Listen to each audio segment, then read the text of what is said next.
Шымали Кырым чөлдерінде Оркапы районунун Чатырлык өзені ялысында Знаменка кою жерлешет. Знаменка Орловская кой шурасынын эркенина кирет. 90-сенлери мында эксериетинен эсли баштылар жашайды. Шымды исе койды, ол долажагы тек бір адам қалды.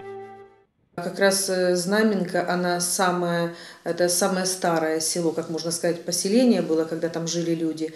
Вот. И получилось так, что жили там в основном одни пенсионеры.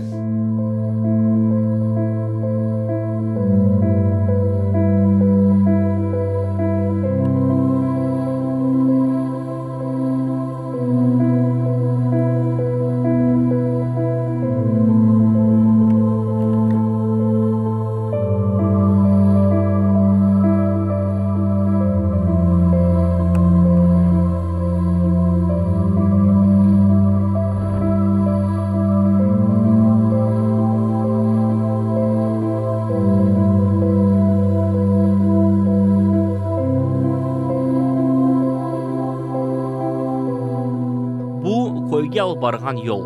Мында бұл домуз ве көпектен ғайры башқа кімсені көріп оламасын. Этрафта тарла ве қалдырылған вирани вазиетті evlerini көрмеге мүмкін. Знаменкада тек бір соқақ бар. Түкән, почта, тибби меркез yok. Су borusu ya da kanalizasiya hakkında söz aslında gösterilmeydi. Elektrik ağlarına екі ev qoşulған. Evlerinin birinde bir bita torunu ile yaşagan. Keçenleri картана кечинген. Там повымирали люди, стариков позабирали, дети на Украину, куда зря. А уже остался один молодой парень, вот бабушка умерла, один он остался. Komşu koy sakinlerinin bildirgenine göre bu yigit evde sirek buluna. Орловская koy şurasının malumatlarına esaslanıp, bugünkü kunde Znamenkada resmi olarak 24 insan kaydetilgen. Lakin omurde mında hiç kimse yaşamay aytsak yanlış olmaz.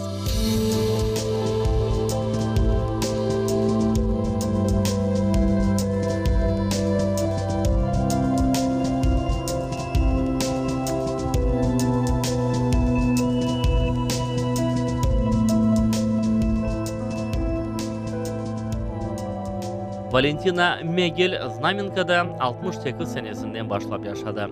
80-ci senleri komşu Şatır koyuna koştu. Bu koyda Znamenkaga hizmeten yaşayış şaraitleri biraz yaxşıcaydı.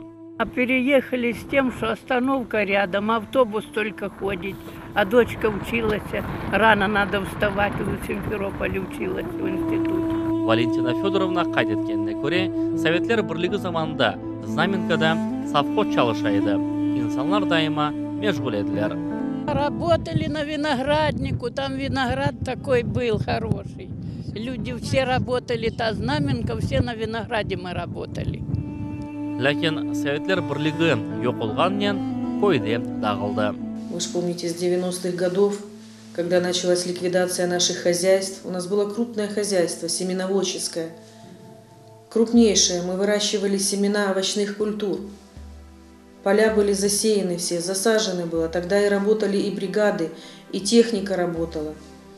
После того, как ликвидировался совхоз, заниматься людям стало нечего. Люди отдали свою землю в аренду. Пенсионеры, естественно, работать сейчас на земле не могут. Они отдают свою землю в аренду. А молодежь уезжает, потому что нет рабочих мест. Şimdiki vaqtda ise tamam bereketli toprak yardımı ile koyga insan ayağı basa. Evler yanında su varu şlanglarını görmek mümkün. Adamlar bostanlarını yapıp esasen sebze zıcalar. Люди просто берут землю. Земля-то осталась, там огороды, личное подсобное хозяйство, как бы. Вот, поэтому земля используется.